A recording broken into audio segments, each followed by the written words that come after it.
Hello, in this video I want to show you how to pack your files into RAR and zip archives on TCL Tab 10s.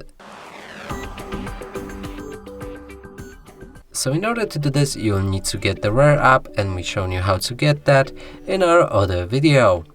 Now let's open it, dismiss this notification, and from here locate the files that we want to pack.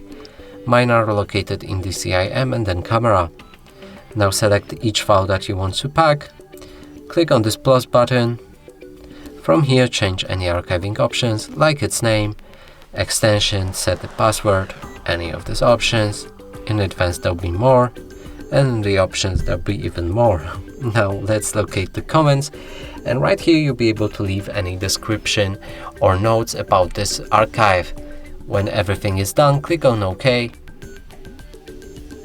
And that way you'll create a RAR file. And that's it for this video. Hope you like it. Please consider subscribing to our channel, leave a like and a comment below.